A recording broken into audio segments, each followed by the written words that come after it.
Assalamualaikum warahmatullahi wabarakatuh. Selamat pagi anak-anak Bapak yang berbahagia.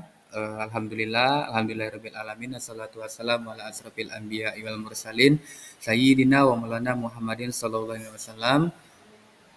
Pertama-tama, marilah kita panjatkan puji syukur kehadirat Allah Subhanahu wa taala yang mana telah memberikan nikmatnya kepada kita semua sehingga pada kesempatan ini kita masih bisa berkumpul di kelas yang kita cintai ini guna untuk melaksanakan pembelajaran kita seperti biasanya. Allahumma sholli ala sayyidina Muhammad wa ala ali sayyidina Muhammad. Tak lupa salawat serta salam marilah senantiasa kita curahkan kepada junjungan kita Nabi besar Muhammad sallallahu alaihi wasallam serta keluarganya, sahabatnya, pengikutnya hingga akhir zaman. Baiklah, pada pertemuan kali ini kita akan membahas materi tentang sholat jenazah, yaitu ibadah fardu kifayah yang harus kita ketahui. Baik, definisi dari sholat jenazah itu tersendiri adalah sholat yang dilakukan untuk mendoakan seseorang muslim yang telah meninggal dunia. Selain itu, sholat jenazah adalah sholat fardu kifayah yang dilakukan untuk mendoakan umat Islam yang telah meninggal dunia. Hukumnya wajib bagi umat Islam yang masih hidup untuk melaksanakan. Namun, jika sudah ada sebagian yang melaksanakannya, maka kewajiban tersebut gugur bagi yang lain. Sholat jenazah berbeda dengan sholat fardu lainnya karena tidak ada ruku, sujud, dan iktidal serta dilakukan dengan 4 kali takbir.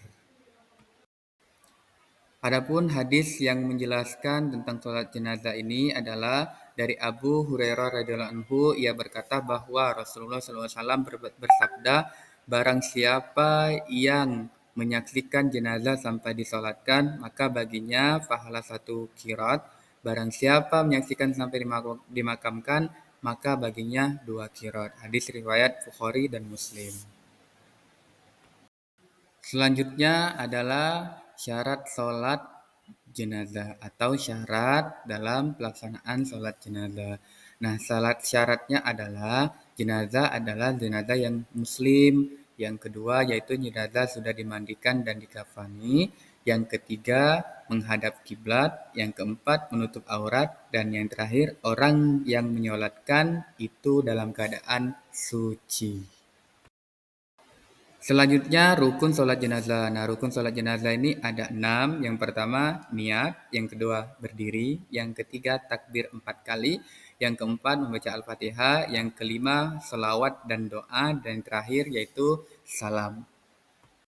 Selanjutnya, ini adalah tata cara dalam melaksanakan sholat jenazah. Yang pertama yaitu berdiri menghadap kiblat.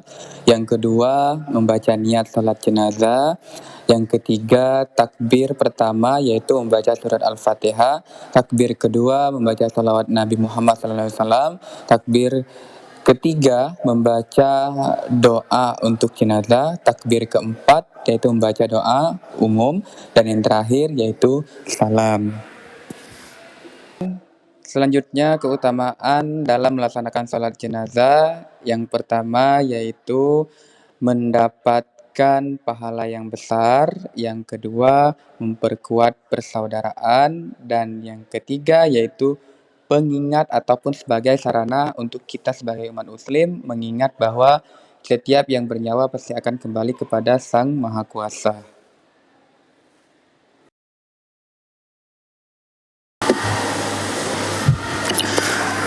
Baiklah, pada kesempatan ini tadi kita sudah membahas beberapa poin-poin penting dalam pelaksanaan sholat jenazah. Nah, di sini karena sebagian dari kalian, khususnya yang laki-laki, di kelas ini ataupun di tempat saya mengajar ini adalah sudah rata-rata masuk akil balik, jadi sudah diperbolehkan untuk melaksanakan sholat jenazah. Nah, dalam hal ini, cobalah nanti ketika anak-anak Bapak semua, baik di kampung kalian sendiri ataupun di mana, cobalah untuk memperhatikan sholat jenazah dengan bacaan dan urutan yang tepat agar lebih memahami terkait materi sholat jenazah yang Bapak sampaikan hari ini. Jadi harapannya ini tidak hanya sampai di hari ini saja, namun bisa kalian implementasikan di dunia kalian ataupun di masyarakat. Baiklah, kesimpulan pada pembelajaran kita hari ini bahwasanya sholat jenazah adalah ibadah fardu kifayah yang dilakukan untuk mendoakan jenazah seorang muslim yang telah meninggal dunia.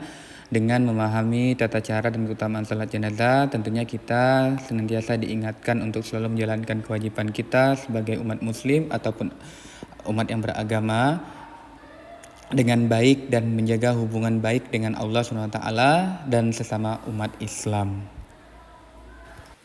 Baiklah, itulah tadi materi yang dapat saya sampaikan. Semoga dapat bermanfaat untuk kalian semua. Harapannya ini tidak putus di hari ini, namun bisa kalian terapkan di masa yang akan datang.